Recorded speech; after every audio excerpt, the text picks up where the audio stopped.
안녕하세요. 오늘도 서연살롱을 찾아주셔서 감사합니다. 얼마 전 40대가 된 저는 이제서야 참고 살면 호구 취급을 받게 된다는 걸 몸소 깨닫게 되었어요.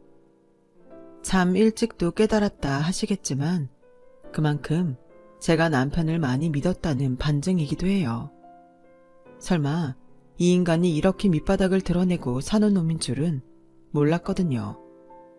이런 걸 남편이라고 10년 넘게 한 이불을 덮고 살았다니 지나간 세월이 아까워 미칠 것 같지만 그래도 막판에 제대로 복수할 수 있어서 그나마 후련하기는 합니다. 제가 남편과 처음 만난 건 고등학생 때였어요. 남편이 제가 다니던 학교에 교생 실습을 하러 왔었거든요. 여자 고등학교에 온 젊은 남자 교생은 여학생들의 인기를 한몸에 받았어요.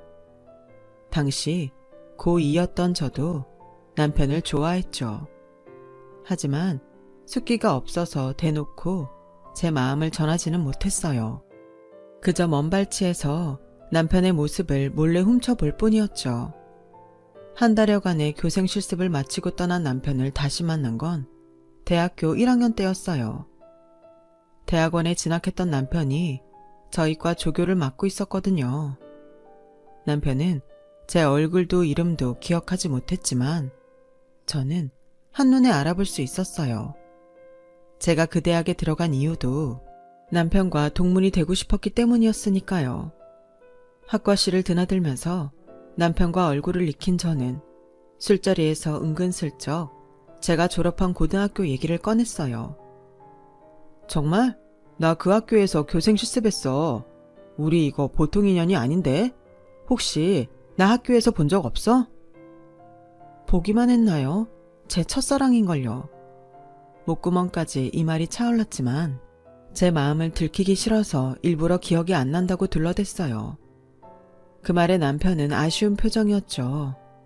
그 일을 계기로 남편은 제게 전보다 살갑게 대해주었어요.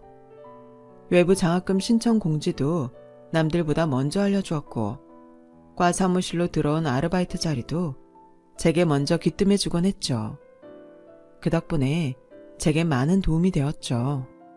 금전적인 도움뿐만 아니라 남편과 가까워질 기회까지 얻었거든요. 아르바이트비를 받은 저는 답례의 뜻으로 남편한테 밥을 샀고 남편은 또 그 답례로 술을 사주면서 자연스레 만남을 이어가게 됐거든요.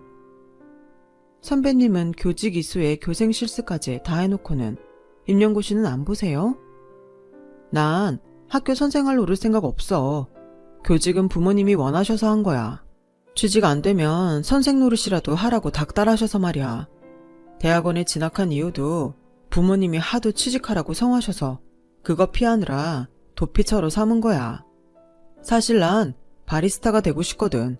언젠가 내 이름을 딴 커피 전문점을 차리는 게 내 꿈이야.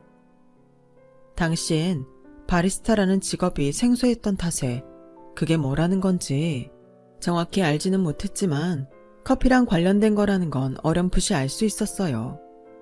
이렇다 할 꿈도 없이 첫사랑을 따라 대학과 학과를 정했던 저와는 달리 꿈이 있는 선배가 멋져 보였어요. 그런데 참 인간이 간사하더라고요.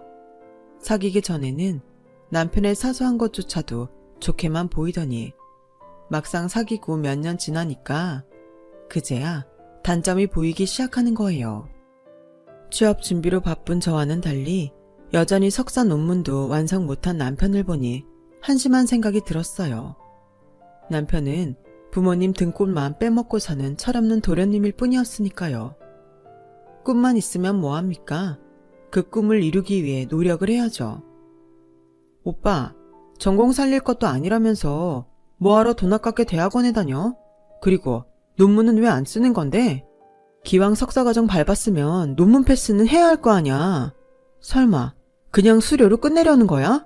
학위 안 딸 거면 차라리 부모님께 오빠가 하고 싶은 게 뭔지 말씀드리고 도움을 받든 아니면 가감히 포기하고 취직을 하든 선택해야지. 언제까지 인생을 낭비할 거야. 오빠, 내일 모레면 30이야. 더 늦으면 취직도 힘들다고. 야, 너까지 날 들들 볶을 셈이냐? 집에서 부모님한테 당하는 것만으로도 골이 지끈거릴 지경인데 내 인생 내가 알아서 해. 넌 네 인생이나 신경 쓰라고. 자존심이 많이 상했는지 오빠는 한동안 연락이 없었어요.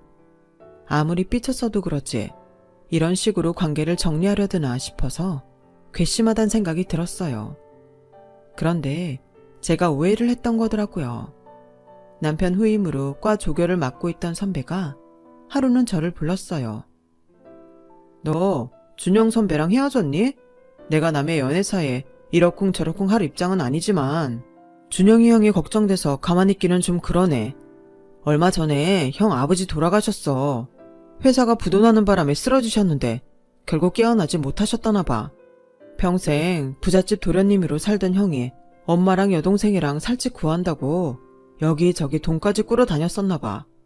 혹시 너 그런 거 알고 형이랑 끝낸 건 아니지? 그런 거면 정말 실망이다. 선배, 지금 준용 오빠 어딨어요? 몇 주 전에 싸우고 연락이 끊겼는데 내 전화는 받지도 않아요. 아버님이 돌아가셨다는 것도 지금 선배 통해서 처음 들었다고요. 조교는 남편이 아르바이트를 하고 있다는 물류창고 주소를 알려주었어요. 가보니 점퍼 등바닥이 온통 젖었을 정도로 땀을 흘리며 배송할 짐을 나르고 있더라고요. 남편은 저를 보자 귀신을 본 것처럼 움찔했어요. 자신의 비참한 처지를 저한테 보이기 싫었던 것 같더라고요. 저를 떼어내려 일부러 툴툴대길래 빽 소리를 질러버렸어요. 오빠, 제발 솔직하게 굴어. 나 보기 창피해서 일부러 떼어내려고 이러는 거 아니냐고. 왜? 내가 오빠네 집 망했다고 싫다고 그럴까봐 이러는 거야? 사람 우습게 보지 마. 나 돈 때문에 오빠 좋아한 거 아니야. 난 윤준영이랑 남자가 아무것도 아닌 교생일 때부터 좋아했었다고. 오빤 기억 못하겠지만 나 오빠가 우리 교실에 처음 왔던 그날부터 쭉 오빠 좋아했어. 그 마음은 지금까지도 변함없단 말이야. 집이 망했으면 뭐 어쩌라고? 오빠 인생이 망한 것도 아니잖아. 그러니까 움츠리지 말고 어깨 펴. 오빤 이제부터 오빠 인생을 살면 돼. 그리고 내가 옆에서 도와줄게. 제 말이 끝나자 주변에 있던 사람들이 박수를 치며 환호했어요. 이렇게 박력 있는 여자 청혼을 어떻게 안 받아주냐면서요. 눈물이 그렁한 남편한테 저를 안아주라고 등 떠밀더라고요. 졸지에 사람들 앞에서 프로포즈 아닌 프로포즈를 하는 바람에 남편과 저는 다시 만남을 이어갈 수 있었어요. 아버지의 죽음에 정신을 차린 남편은 얼마 뒤 취직을 했어요. 사실 임용고시를 보고 싶어 하긴 했지만 임용고시를 준비하려면 돈도 들고 준비할 시간도 필요한데 오빠네는 당장 먹고 살 생활비도 없었거든요. 30년 넘게 집에서 살림만 해오신 시어머니는 세상 물정도 모르셨고 남편 역시 부자 아빠만 믿고 탱자탱자 놀고 살았으니 험난한 세상에 맞설 힘이 있었겠어요? 그때 오빠가 좀 똑똑하게 아버님이 남긴 유산을 챙겼더라면 그렇게 고생을 하지 않았을 테지만 세상을 너무 몰랐기 때문에 챙길 수 있는 재산도 모조리 남들한테 뺏기고 말았어요. 전셋집 보증금 구할 돈도 없어서 월세방 구하느라 시어머니 폐물을 팔고 여동생 용돈 통장까지 탈탈 털어야 했죠. 그래도 산 사람은 살게 된다고 남편이 취직을 하고부터는 고정 수입이 생겨서 먹고 사는 문제는 해결됐어요. 남편이 취업에 성공하고 얼마 뒤에 저 역시 대학을 졸업하고 취직을 해서 밥벌이를 시작했어요. 남편도 저도 더는 응석을 부릴 처지가 아니었기에 정신 바짝 차리고 돈을 모으기 시작했죠. 저희 집 형편이 어려운 거 아니었지만 그렇다고 넉넉한 편도 아니어서 부모님께 기대 살 수는 없었거든요. 제 밑으로 남동생이 하나 있었는데 동생이 대학에 입학하던 해 아빠가 회사에서 희망퇴직을 당하셨어요.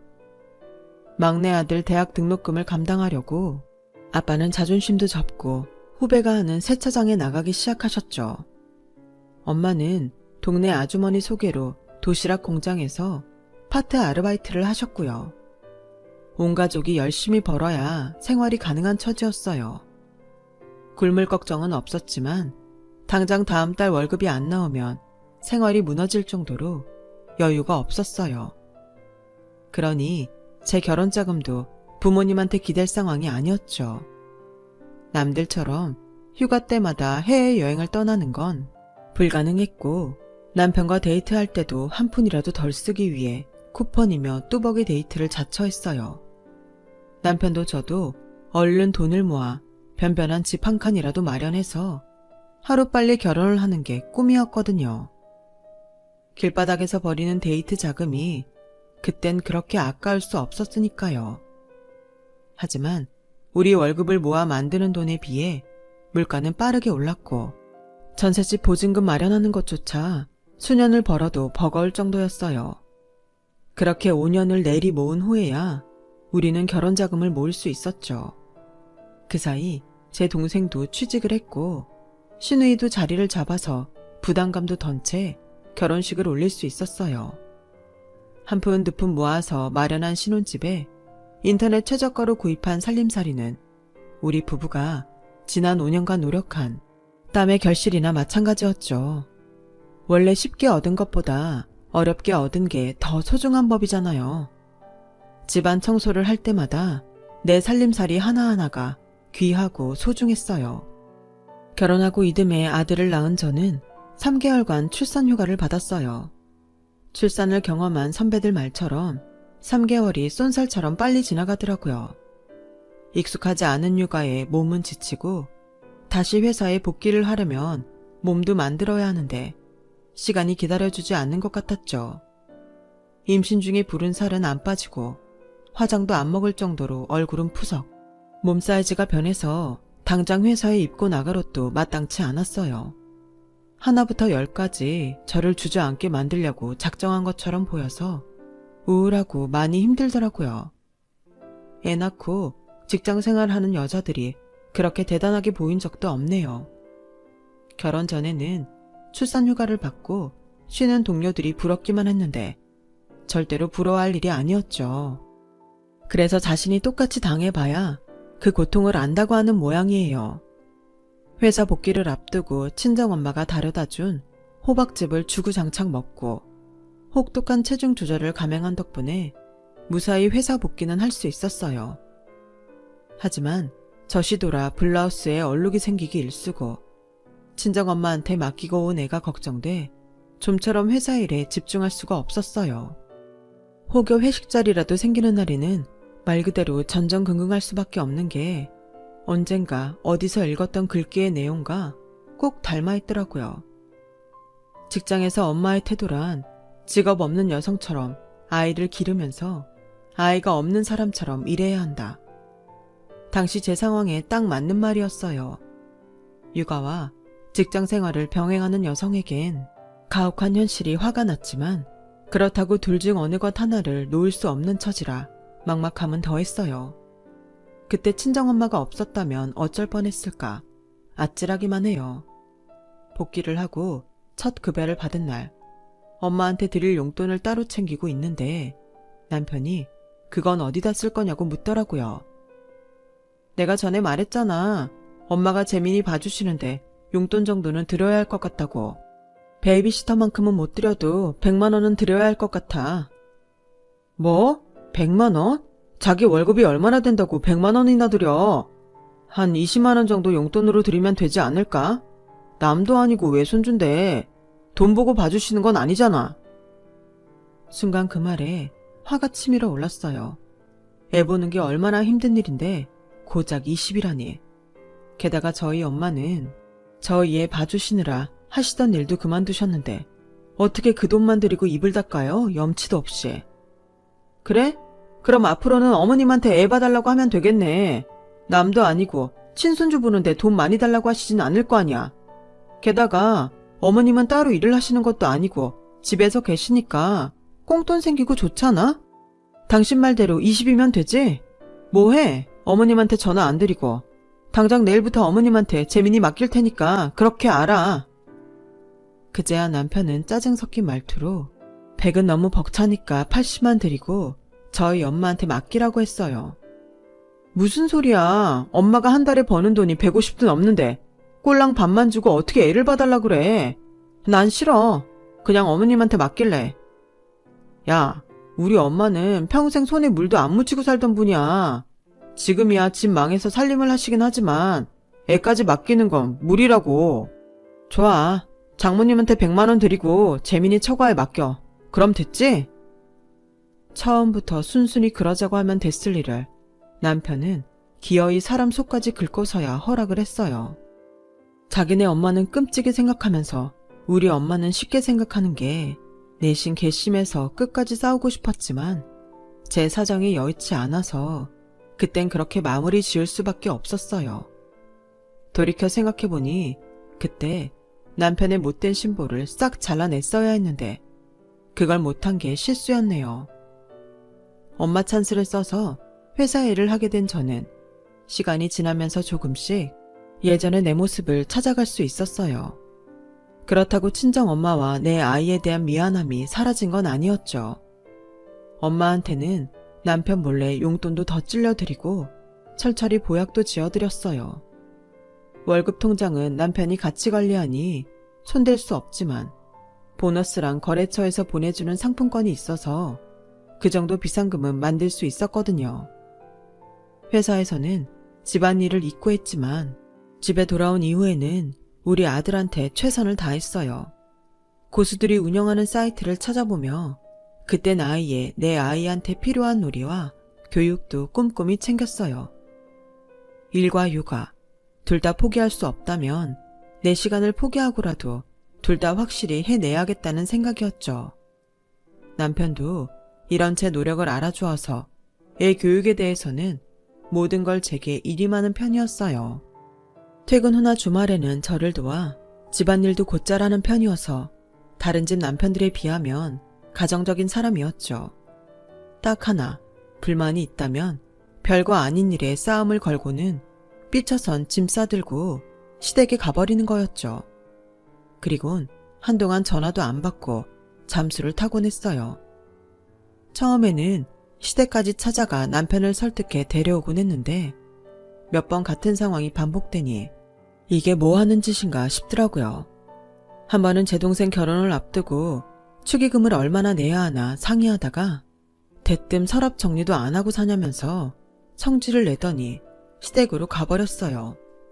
서랍 속이 지저분하면 자기가 정리를 하든지 아니면 저보고 하라고 하면 될 일이지 이게 집까지 나갈 정도로 중요한 일이냐고요. 그뿐 아니에요. 저희 엄마 생신 때도 그랬고 심지어 저희 아빠가 다리를 다쳐서 병원에 입원했을 때도 말도 안 되는 이유로 집을 나갔다니까요. 내가 애를 데리고 사는 것도 아니고 언제까지 남편의 철없는 행동을 봐줄 수는 없었어요. 그래서 이후부터는 자기 스스로 집에 돌아올 때까지 전화도 일절 않고 시댁에서 걸려오는 전화도 일절 받지 않았어요.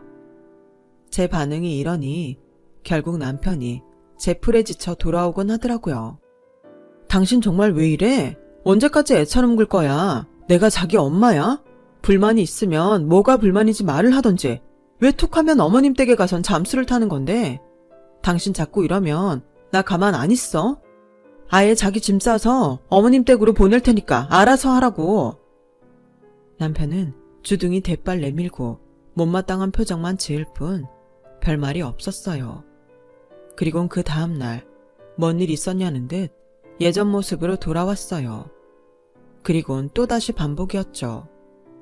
어르고 달래도 안 되고 화를 내도 안 되니 하도 답답해서 하루는 회사 동료한테 고민을 털어놓았더니 대뜸 이러지 뭐예요. 자기 남편 일부러 그러는 것 같은데 얘기를 들어보니까 자기 남편이 집 나가는 시점이 되게 자기 집에 행사나 목돈 들어갈 때 뿐이잖아. 혹시 처가에 돈 내놓기 싫어서 일부러 그러는 거 아닐까? 그때 말도 안 된다고 생각했는데 얼마 전 아빠 환갑을 맞아 동생네랑 얼마씩 거둘까 얘기를 하는데 또다시 뜬금없이 제가 자기를 무시한다면서 화를 내고는 짐 싸서 시댁으로 가버리더라고요. 그걸 보니 선배가 했던 말에 확신이 생겼어요. 그래서 그날 바로 시댁에 쫓아가서 남편을 앞에 앉혀놓고 그랬죠. 좋아. 자기가 어머님 댁에 있겠다면 그렇게 해. 대신 이건 확실히 하고 넘어가야겠어. 우리 아빠 환갑 때 얼마 낼 생각이야? 내 눈 피하지 말고 똑바로 말해. 내 동생 결혼할 때도 당신 이런 식으로 피하곤 은근슬쩍 넘어갔잖아. 그때 당신이 생활비 카드까지 들고 나간 탓에 내 비상금으로 동생한테 축의금 냈어. 기억하지? 그래놓고 자기 여동생 결혼할 땐 자기가 어떻게 했어? 하나뿐인 여동생 시댁에 기한 죽게 해주고 싶다고 내 앞에서 울고 짜면서 2천만 원 대출 받아줬잖아. 그 대출금 아직도 우리 생활비에서 갖고 있는 거 알아 몰라? 나 정말 이렇게까지 말하고 싶지 않았는데 당신 하는 짓거리 보니까 도저히 그냥 못 지나가겠다. 너 내 친정에 돈 내는 거 아까워서 그러지? 그래서 매번 쇼하는 거 맞지? 그러자 남편 눈알이 흔들렸어요. 딱 봐도 확실한데도 남편은 끝까지 아니라고 부인하더군요. 야, 아무렴 내가 그깟 돈이 아까워서 이러겠냐? 사람을 어떻게 보고? 뭘 어떻게 봐. 평소 너 하는 짓 그대로 보니까 답이 나오는데. 너 그러고도 남을 놈이잖아. 작년에 우리 엄마가 재민이 그만 보기로 했을 때 자기 우리 엄마한테 뭐 선물했어? 자기 아들 9년이나 봐준 장모한테 뭐 사드렸는지 기억 안 나? 어이가 없어서 정말. 술집에서 받은 5,000원짜리 로또 한 장 드렸어. 말로는 하와이 여행 보내주겠다고 하더니 다음날 되니까 술기운에 한 얘기라서 기억 안 난다고 오히려 나한테 바가지 긁는다고 화내고 여기로 왔었잖아. 결국 그때 선물도 내 돈으로 했어. 그럼 나중에라도 말을 하지 그랬어. 자기가 아무 말 않고 넘어가 놓고 왜 나한테 뒤집어 씌워? 내가 한두 번 말했니? 매번 우리 집에 돈 들어갈 일 있을 때마다 네가 그 지랄을 해놓고 이제 와서 돈 달라고 닥달 안 한 내 탓이라는 거야? 100번 양보해서 내가 그때 말했으면 네가 주긴 했을까? 명절에 니네 집에 과일 싸갈 때는 굵고 값비싼 거 사가고 우리 집에 갈 때는 거래처에서 들어온 선물 재탕해서 들고 가는 놈이 설마. 내가 그동안 너 그러는 거 보면서 열뻗친 게 한두 번이 아니었지만 애 보는 앞에서 지 아빠 창피 주기 싫어서 꾹 참았어. 차라리 내 부모는 내 돈으로 더 좋은 과일 사다 드리고 만다고 생각했다고. 근데 더는 안 되겠다. 넌 불쌍하게 생각해줄 가치도 없는 쫌팽이 새끼일 뿐이니까 끝내는 마당에 내가 하나 충고할게. 니네 부모가 그렇게 귀하면 앞으로는 네 손으로 효도해. 괜히 남의 집 딸 손 빌어서 너 대신 네 부모한테 효도시키지 말라고. 그리고 똑똑히 알아도 우리 끝낼 땐 그동안 네가 니네 집에 퍼부은 돈만큼 뱉어내야 한다는 걸 말이야. 그리고 우리 엄마가 재민이 봐준 육아비용도 시가대로 제대로 쳐서 지불해야 할 거야. 네 놈이 치졸하게 안 내놓고 뜯어먹은 돈 하나도 안 빼고 다 받아낼 테니까 지갑 열어놓고 기다려. 알았어? 대문을 쾅 닫고 시댁을 나온 저는 하도 화가 나서 엉엉 울면서 집까지 왔어요. 그간 참고 살아온 대가가 고작 이런 건가 생각하니 억울하고 분통이 터졌어요. 그렇다고 누구한테 하소연하기도 힘들었어요. 누가 시켜서 한 결혼도 아니고 내가 직접 나서서 한 결혼이니 누구 탓을 하겠어요. 다 제 탓이죠. 한참을 울고 나니 하도 울어서 푸석해진 얼굴로 어떻게 집에 가나 걱정이 되더라고요. 그래서 차 안에 앉아 화장을 고치고 집으로 들어갔는데 웬일로 엄마 아빠가 저희 집에 와 계시더라고요. 엄마는 저를 보자 달려나와 얼싸안곤 횡설수설을 하셨어요. 도대체 뭔 소린가 싶어서 아빠한테 물었더니 아빠가 그러시는 거예요. 일전에 윤서방이 네 엄마한테 준 복권 말이다. 그게 글쎄 당첨이 됐지 뭐냐?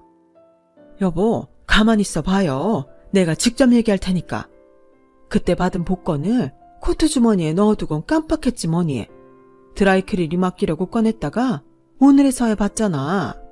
날짜도 지난 거라 그냥 버릴까 했는데 네 아빠가 버리기 전에 번호나 한번 맞춰보자고 해서 봤더니 세상에 1등이란다 1등.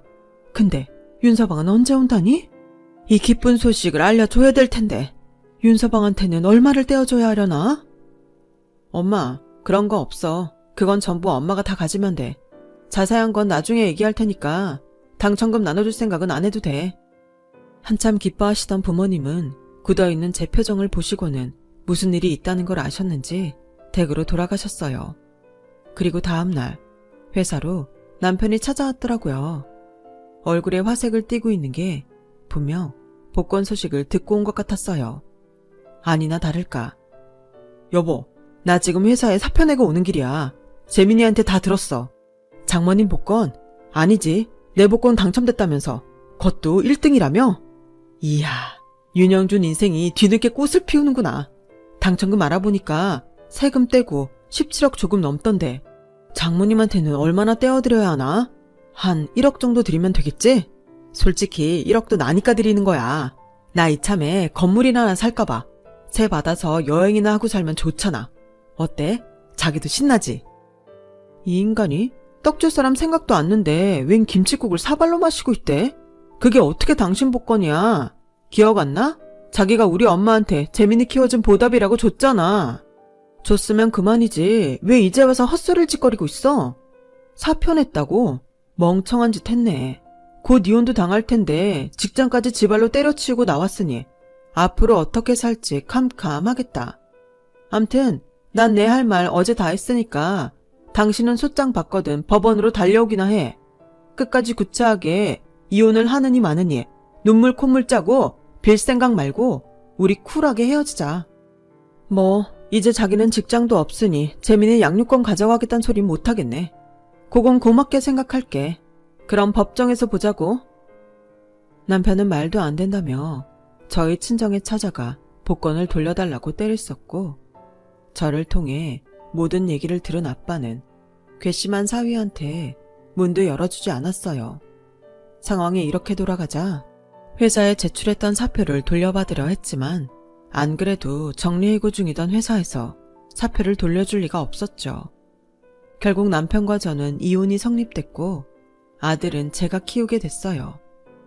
재산 분할도 하고 위자료로 그동안 남편한테 못 받은 돈도 제대로 쳐서 받아낼 수 있었어요.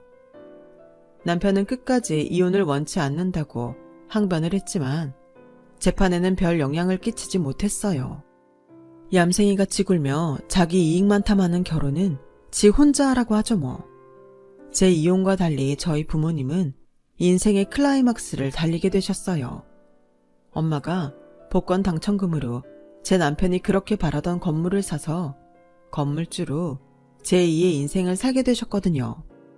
물론 건물이라고 해봐야 도로 안쪽에 위치한 꼬마 건물이지만 부모님의 노후를 책임지기에는 충분했어요. 엄마 아빠는 오늘도 건물 청소를 하신다며 청소 도구를 들고 가셨어요. 비록 부모님 가슴에 상처를 입히며 이혼녀가 된 딸이지만 아무쪼록 두 분이 행복하게 사시길 바랍니다. 물론 저도 제 아들과 저 부모님을 위해 앞으로의 인생 열심히 살아보려 합니다.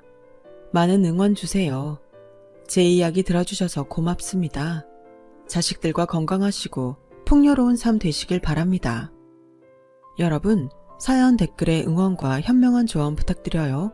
좋아요와 구독은 저에게 큰 힘이 됩니다. 오늘도 좋은 일 가득하세요.